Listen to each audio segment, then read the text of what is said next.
Bien-aimés dans le Seigneur, nous allons écouter la parole du Seigneur dans les livres de Colossiens, chapitre 3, versets 2 à 3. Nous écoutons d'abord la version de Pasteur Maman apporte dans les livres de la Bible des aventures. Dans le nom de Jésus-Christ. Préoccupez-vous de ce qui est là-haut et non de ce qui est sur la terre. Car vous êtes morts et votre vie est cachée avec le Christ en Dieu. C'est bien beau d'écouter ce passage qui nous dit dans la version du second, affectionnez-vous aux choses d'en haut et non à celles qui sont sur la terre, car vous êtes morts et votre vie est cachée avec Christ en Dieu. Ça, c'est un message qui nous va tout droit au cœur. Pourquoi? Parce que tout simplement, on nous parle de la vie céleste que nous devons mener sur la terre. Est-ce que la vie céleste existe, bien-aimé? Est-ce qu'elle existe? Oui, la vie céleste existe bel et bien ici sur la terre. Car la parole de Dieu nous dit, le royaume de Dieu est au milieu de nous. Si le royaume de Dieu est au milieu de nous, la terre, ce n'est pas le royaume de Dieu. La terre n'a rien à voir avec le royaume de Dieu. Mais par contre, nous devons savoir que toi et moi, nous sommes d'abord célestes. Nous avons été créés en Christ. Nous avons été bénis en Christ avant d'entrer dans ce monde. Quand vous lisez dans Ephésiens chapitre 1 verset 3, la Bible déclare: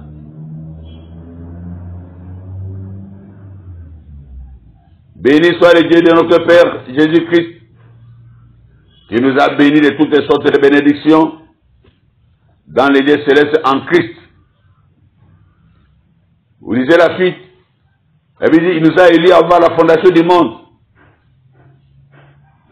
pour que nous soyons ses enfants d'adoption. Oui, bien-aimés, notre vie n'a pas commencé sur la terre, mais en pénétrant dans ce monde, en entrant dans ce monde est terrestre, notre vie a radicalement basculé. Parce que la Bible déclare dans Psaume 51 verset 7, ma mère m'a conçu dans le péché et je suis né dans l'iniquité. Oui, bien-aimé, l'iniquité, c'est la vie que le monde nous a préparé, toi et moi. Et notre destinée a changé. N'étant plus en communion avec le Père, nous avons été en communion avec le monde. Et lorsque vous recevez Jésus-Christ comme Seigneur et Sauveur, la volonté de l'homme ne compte plus sur sa vie. Le pouvoir du monde ne peut plus agir dans ta vie. Toutes les lois du monde n'ont plus rien à voir avec toi.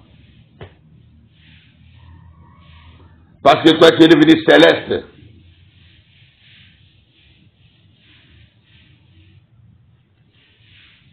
Et lorsque nous recevons Jésus-Christ comme Seigneur et Sauveur, la Bible déclare que nous sommes nés de Dieu. 2 Corinthiens 5:17 nous dit, les choses anciennes sont passées. Lorsque quelqu'un est en Christ, les choses anciennes sont passées. Et voici, toutes choses sont devenues nouvelles. Toutes choses. Je répète, toutes les choses, nous dit la Bible. Toutes choses en toi, toutes choses en moi, deviennent nouvelles. Parce que Jésus-Christ a remplacé le diable. Jésus-Christ a remplacé Satan. Satan qui agissait en nous, en bandit, en koulouna, en chégué, c'est-à-dire en voleur, en assassin, en pierre. Selon Jean 10:10. Jésus-Christ est venu dans ce monde pour que toi et moi nous ayons la vie. Et la vie en abondance. La vie éternelle. La vie en abondance. Celui qui a accepté Jésus-Christ, il le fait en âme et conscience. On ne peut pas accepter Jésus-Christ sans le connaître. C'est pour ça que beaucoup de personnes croient qu'ils sont chrétiens, mais jusque-là, ils ne sont pas encore chrétiens. Un chrétien, c'est celui qui comprend que c'est l'amour de Dieu. Un chrétien comprend pourquoi Jésus-Christ est mort et ressuscité. Un chrétien doit comprendre pourquoi Jésus-Christ a pris tous les péchés sur lui, les péchés du monde.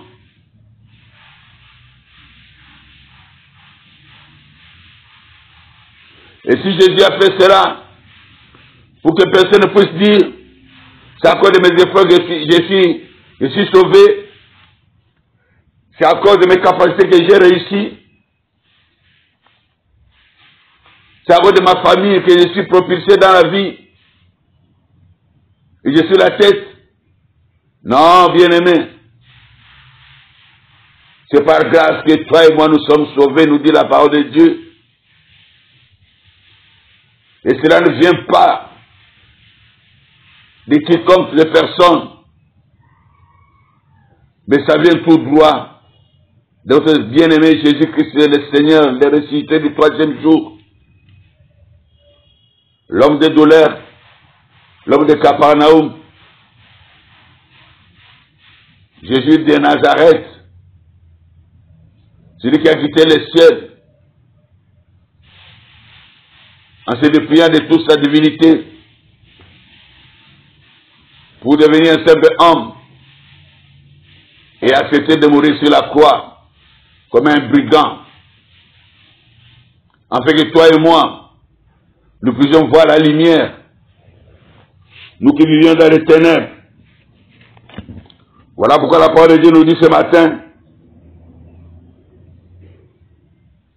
que nous devons rechercher les choses d'en haut, nous affectionner aux choses d'en haut,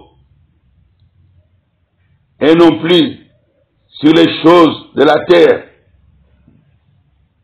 Et un bon conseil que la Bible nous donne dans 1 Jean 2,15, je répète souvent ce passage dans mes prédications, dans mes exhortations.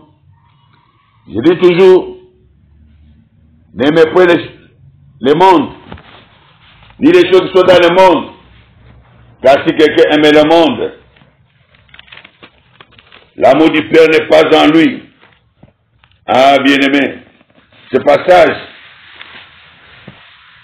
est très important pour chacun de nous, car si vous le comprenez très bien, et si tu peux ajouter encore en disant, car tout ce qui est dans le monde, la convoitise de la chair, la convoitise des yeux et l'orgueil de la vie ne viennent point du Père, mais vient du monde. La convoitise, c'est le dernier commandement des 10 commandements que Dieu avait donné à Moïse. La convoitise se trouve dans le 2e commandement de Jésus-Christ. La Bible dit dans ce commandement de Jésus-Christ, dans Matthieu 22, verset 39, tu aimeras ton prochain comme toi-même. Mais dans Exode 20, verset 17, la Bible déclare qu'il ne convoitera pas les biens de ton prochain. Tu ne convoiteras pas la femme de ton prochain, ni son âme, ni son bœuf, ni ses biens. Bien-aimés dans le Seigneur, avec ce passage-là, nous comprenons très bien ce que Dieu veut nous faire comprendre ce matin. Il veut nous faire comprendre quelque chose de très très important. Parce que l'homme dans ce monde ne vit que dans la convoitise. La convoitise, bien-aimé, c'est un, je peux dire, c'est un mal qu'on peut appeler le cancer. Voilà. C'est un cancer dans la vie de tout chrétien qui veut continuer à vivre la vie du monde. Tu ne convoiteras point la maison de ton prochain. Tu ne convoiteras point la femme de ton prochain, ni son serviteur, ni sa servante, ni son bœuf, ni son âne. Quand on parle de bœuf, âne, ça représentait la richesse dans l'ancien temps. Ni sa voiture, ni ses affaires, ni son accoutrement, ni ses richesses, ni aucune chose qui appartient à ton prochain. Oh, bien-aimé, les dieux que nous prions ne t'a pas oublié. La Bible dit, nous avons dit au début que notre Dieu a pensé à chacun de nous en Christ. En Christ, nous avons été, j'ai dit en Christ, nous avons été bénis dans les lieux célestes. Et en entrant dans ce monde, nous avons perdu cette grâce et cette bénédiction. Pas perdu pour toujours. Parce que Jésus-Christ a changé la donne. Il a renversé la situation. Il a vaincu le péché. Il a vaincu Satan. Et il a vaincu le monde. Ah, j'aime bien. Jean 16, verset 33. C'est un verset que je répète toujours. J'aime bien ce passage. Le dernier verset de Jean 16. Je vous ai dit ces choses, afin que vous ayez la paix en moi. Vous aurez des tribulations dans le monde. Mais prenez courage. J'ai vaincu le monde. Alléluia. Oh bien-aimé. J'ai vaincu le monde, nous dit Jésus. Alors comment toi, tu veux rechercher encore le monde? Tu veux t'affectionner aux choses de ce monde? Le monde qui a été vaincu. Le monde qui est à tes pieds.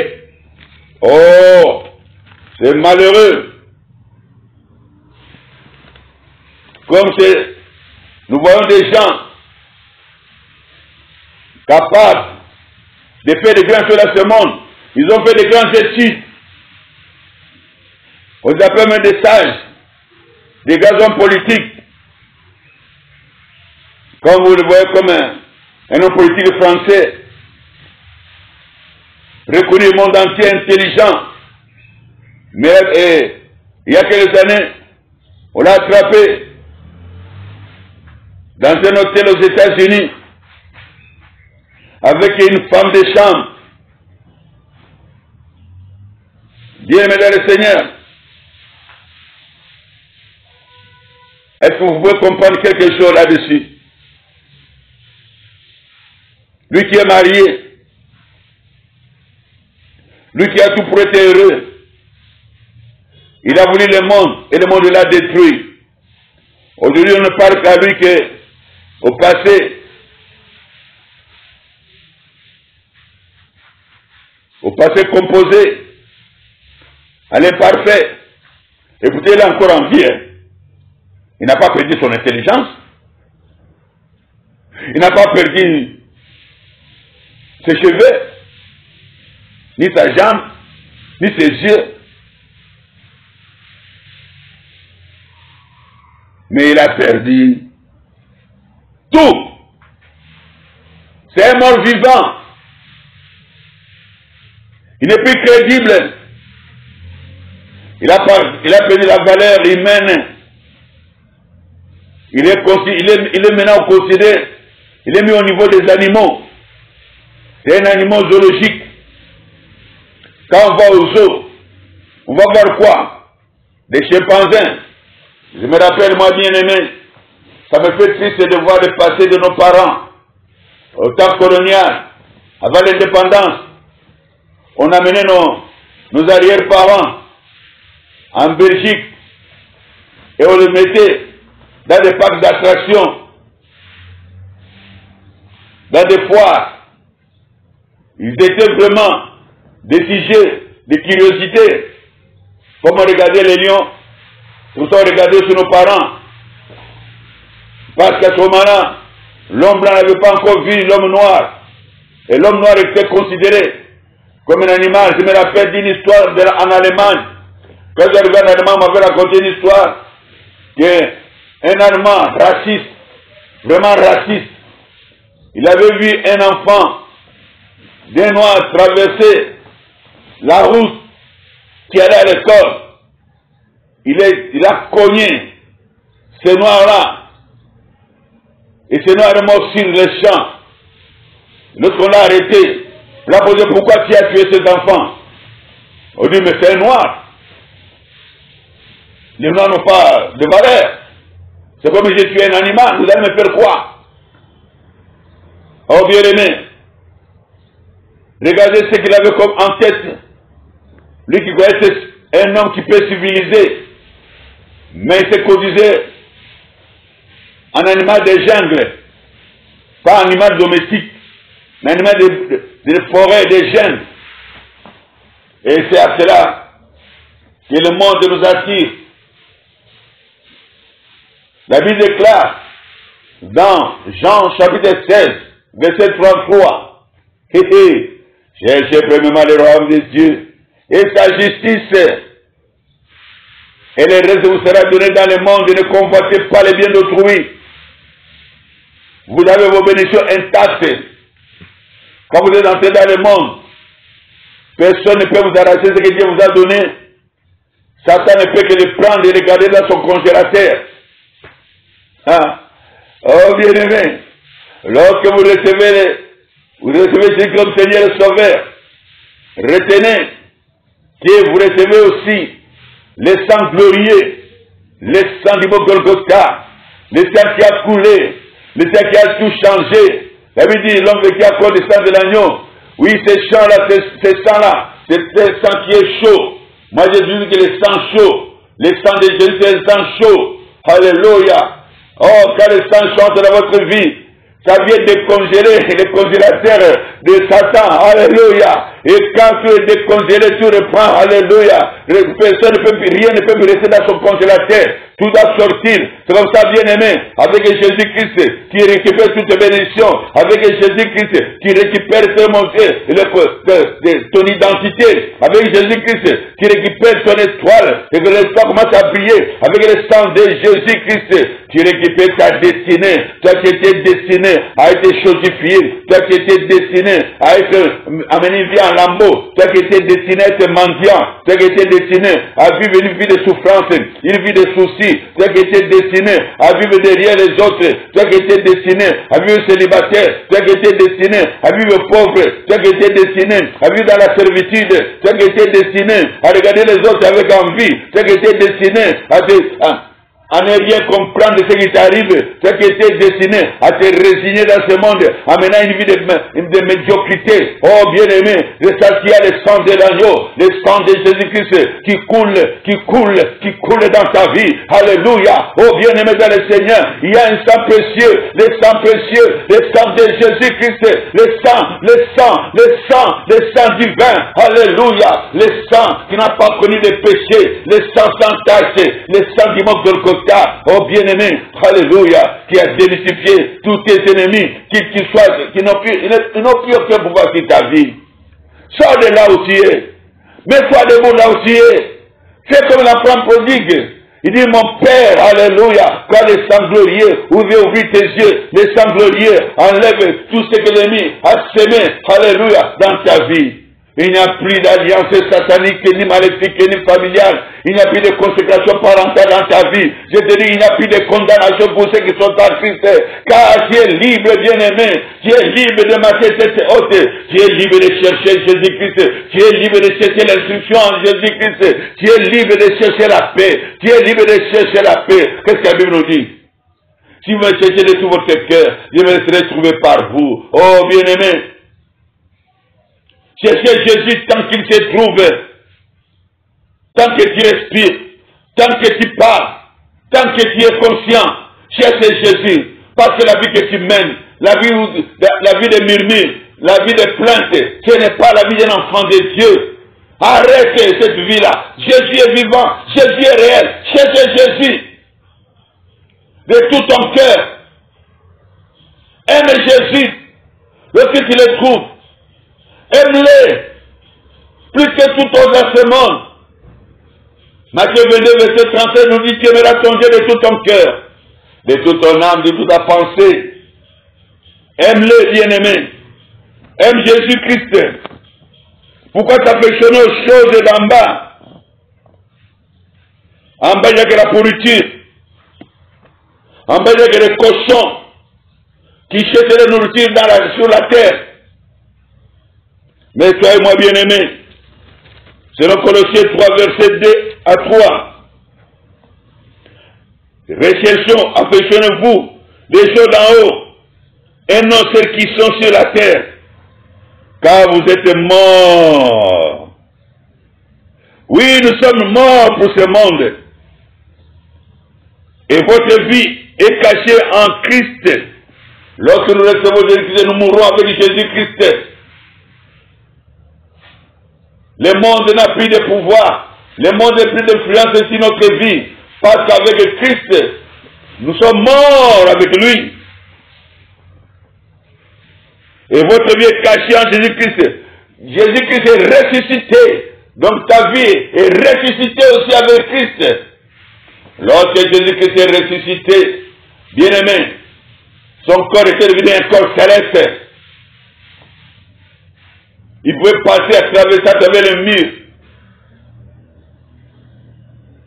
Ah oui. En mangeant le poisson avec ses disciples. Mais il pouvait pas traverser avec le mur. Il commençait à disparaître devant ses disciples. Il a fait beaucoup d'autres miracles extraordinaires. Je répète, Jésus a fait beaucoup de miracles pour faire comprendre aux disciples que je suis vivant, je suis avec vous. Je suis le même Jésus. Mais je n'ai plus rien à voir avec ce monde. Je suis maintenant céleste. Car bientôt je vais m'en aller. J'irai vers mon Père. Il nous dit, dans Jean 14, verset 1 à 2, que votre cœur ne se trouble point. Croyez en moi, croyez en Dieu. Je m'en vais au Père, je vais vous préparer une place. Il y a beaucoup de demeures chez mon Père. S'il n'y en avait pas, j'allais vous le dire. Oh, bien-aimé dans le Seigneur, Jésus-Christ a amené un corps céleste. Et Jésus nous a dit, dans Jean 14, verset 12, il dit, en vérité, je vous le dis, celui qui croit en moi fera aussi des œuvres que je fais. Il en fera de plus grandes. Parce qu'il m'a vu au Père. Alléluia. Lorsque nous avons Christ comme Seigneur et Sauveur, lorsque nous recevons Jésus-Christ, la Bible dit que celui qui est à nous est plus grand que celui qui est dans ce monde. Donc quand tu reçois Jésus-Christ, sache qu'il y a une capacité céleste qui est en toi, capable de faire plus que ce que Jésus a fait sur la terre. Jésus a marché sur la terre. Partout il allait, il faisait du bien. David dit, Jésus allait de lieu en lieu faisant du bien. Faisant du bien, bien-aimé. Partout il passait. Et il libérait, délivrait tout ce qui était sous l'empire du diable. Car l'Esprit de Dieu est avec lui. Lorsque tu reçois Jésus-Christ, l'Esprit de Dieu est avec toi. Tu es capable, bien-aimé, de faire ce que Jésus a fait, de faire plus que ce que Jésus a fait. Dans ce monde, ne dis pas non, je le ferai après quand je serai mort avec les millénaires, quand révélation Jésus. Non, le futur, moi je parle du présent. Je parle du présent, bien-aimé. Cherchez Jésus avec ceux d'en haut. Jésus n'est pas terrestre, Jésus est céleste. Fuis le mal. Agis pour la gloire de Dieu. Fais la volonté du Père, bien-aimé. Toi qui as reçu Jésus-Christ.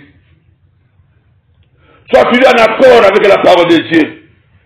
Et que ta conscience ne te reproche plus de rien. Avant de dormir, pose-toi la question, Seigneur, où est-ce que j'ai gaffé? Pour que je demande pardon. Je suis conscient de tout ce que j'ai fait. Ce que j'ai oublié, Seigneur, rappelle-moi. Sois en accord avec la parole de Dieu. Et que ta conscience ne te reproche de rien, bien-aimé. Ah oui. Accepte la volonté de Dieu. Oui. La volonté de Dieu, elle est parfaite. La convoitise nous amène loin de la volonté de Dieu. La convoitise de la chair, la convoitise du monde, nous amène que des maux de tête. Fait de nous des orgueillés, fait de nous des égoïstes. Nous met dans des concurrences malsaines. Et nous pousse à devenir méchants, à chercher les gris-gris pour nuire aux autres, à chercher les marabouts pour nous aider à monter dans la vie. Oh, mais la Bible nous dit, si tu mets en pratique, si tu obéis et mets en pratique le commandement qui a été prescrit aujourd'hui, je te donnerai la supériorité sur toutes les nations de la terre. Oh, Deutéronome 28, verset 14.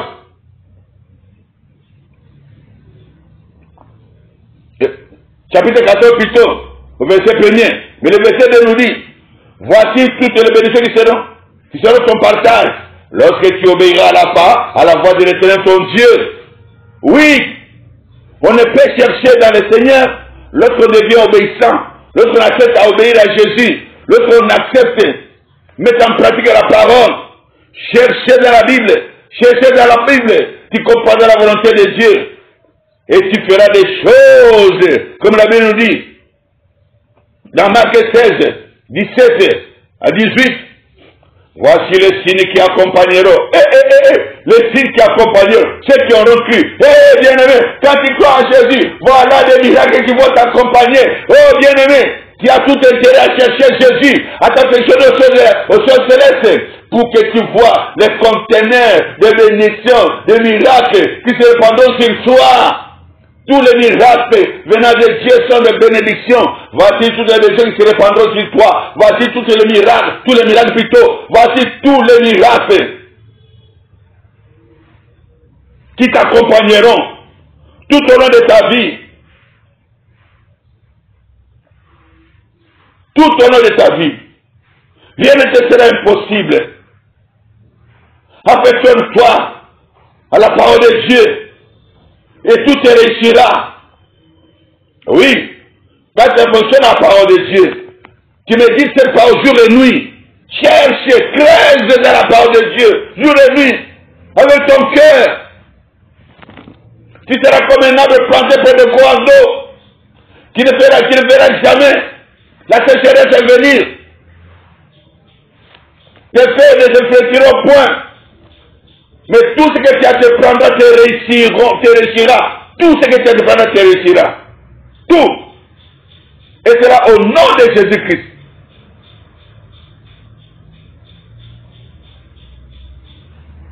Demande et te sera donné. Cherche et tu trouveras. Ça vous trouveras. Il faut chercher, bien-aimé. Cherchez. Cherchez avec les genoux aussi. Cherchez avec les genoux. Soyez de prière. Et donc, ne te contente pas seulement de lire la parole de Dieu. Mets tes genoux aussi par terre. Parle au Seigneur par rapport à ce que tu as lu. Et Jésus-Christ t'éclairera. Il sera ton véritable Seigneur. Au nom de Jésus-Christ, nous sommes tous. Amen.